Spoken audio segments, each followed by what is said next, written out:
Les âmes damnées. Niels et Gazelle. Lorsque tout semble perdu, la seule question à se poser est de savoir ce que nous allons faire du temps qui nous est imparti. Renoncer, ou avancer coûte que coûte dans un monde en ruine et détruit.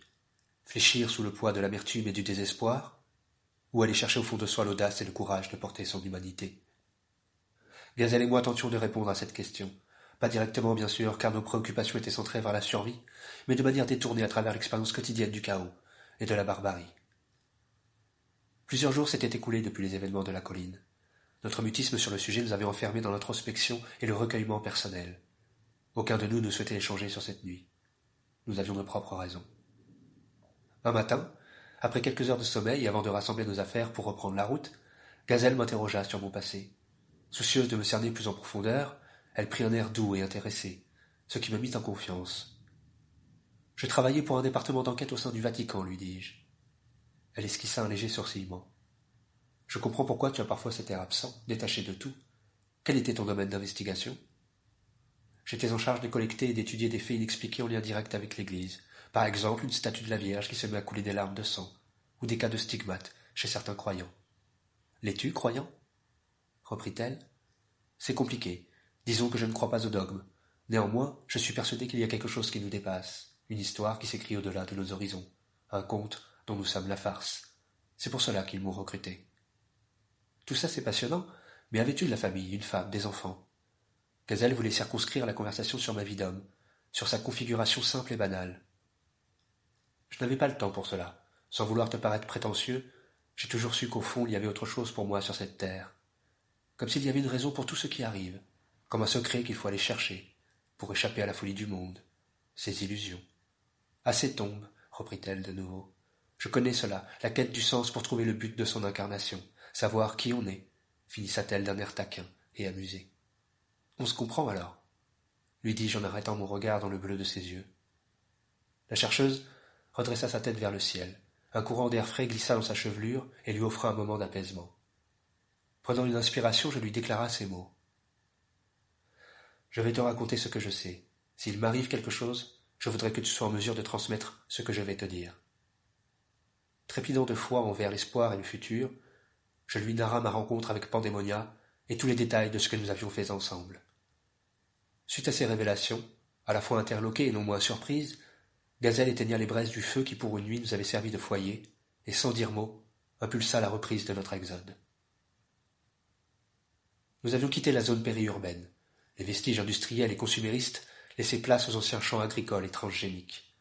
Des plaines et des sols, meurtris par l'industrie agroalimentaire, nécessaire à la perpétuation de l'espèce humaine, emplissaient le décor dans lequel nos pas se succédaient. Nomades, sans pays ni frontières, nous étions malgré cela à la recherche d'une raison de vivre, de survivre. Peut-être était-ce la liberté ou l'amour, peut-être la transcendance ou la vérité. L'avenir nous le dira. Puis il y eut cette fin d'après-midi. Le soleil déclinait vers l'horizon, scindant de ses rayons la silhouette d'une ancienne ferme. Au loin, nous entendions des moteurs à essence vrombissant la fureur de leurs pilotes. La menace s'approchait. Avec une complicité naturelle et instinctive, Gazelle et moi courions vers les bâtiments agricoles. Ma partenaire fracassa d'un coup de pied la porte de la bâtisse principale. Les lieux avaient déjà été visités par quelques survivants du chaos. Ils ont sûrement une cave, me lança-t-elle. Nous cherchions une trappe dissimulée sous un tapis ou un cellier donnant accès au sous-sol de la ferme. Cachés sous le plancher poussiéreux et détérioré, nous attendions que la fureur passe. Le bruit des moteurs se rapprochait, et je chuchota. Les véhicules ne sont plus censés fonctionner. Comment ces bougres ont fait pour restaurer leur engin?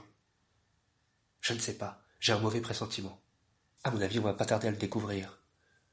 Gazelle finissait à peine sa phrase que les véhicules s'arrêtèrent devant la ferme. J'entendais des hommes discuter entre eux.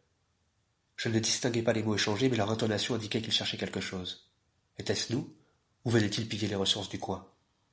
4 d'entre eux entrèrent dans l'habitation et commencèrent à fouiller l'endroit. Le vacarme de leur perquisition me laissait penser qu'ils ne nous avaient pas vus. Ils chinaient des vivres et des bouteilles d'alcool. Au milieu de l'excitation, l'un d'eux gloussa après avoir trouvé un butin précieux. Les anciens propriétaires avaient laissé une carabine, une Winchester. Le nouvel acquisiteur de l'arme, fier comme un sot en cage, tira des coups de feu à travers la maison. L'un de ses acolytes lui maugréa des remontrances et lui intima l'ordre de cesser cette fantaisie. Gazelle me regarda avec un air dépité. Cette arme aurait pu nous servir. mais dans la précipitation pour se dissimuler, nous n'avions pas songé à fouiller la ferme. Puis il y eut cette phrase. « Brûlez tout !» Les pillards mirent le feu avec des cocktails Molotov et clamèrent au dehors la joie de leur agitation sectaire. Ils rallumèrent les moteurs des véhicules, hurlant leur soif de sang. Le feu se propageait rapidement et le vieux bâti de la ferme craquait sous la chaleur dévorante des flammes.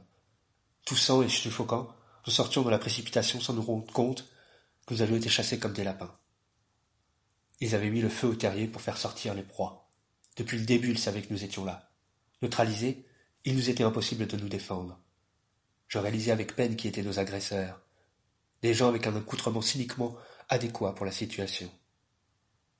Un coup brutal derrière la tête troubla ma vision et me fit perdre connaissance. Plusieurs heures ou plusieurs jours passèrent. À mon réveil, des suintements de soudure et des grondements de métallurgie abrutissaient mon esprit. Je réalisai après quelques secondes que j'étais enchaîné dans une cellule sous terre, dénudée. Une humidité collante saturait l'air ambiant et ma peau. Il faisait très chaud. Des ombres s'affairaient autour de moi dans une synergie mécanique et productive. J'avais l'impression d'être plongé dans un autre monde, un univers parallèle où le désuet ordre social existait encore, l'ordre productif et accumulateur de pouvoir, usine à artifice pour cerveaux malades. Des poches de résistance à l'apocalypse demeuraient donc. La société moderne et futuriste avait produit ces résistants. Enfin, elle les avait surtout convertis en barbares esclavagistes et sanguinaires, sans foi ni loi, industriels.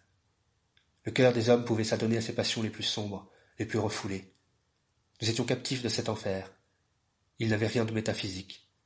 J'ignorais où se trouvait Gazelle, mais je savais qu'elle était là quelque part. Je concentrai mes pensées vers elle, par réconfort tout d'abord, mais aussi pour lui souffler l'intuition, que je ne la laisserais pas tomber.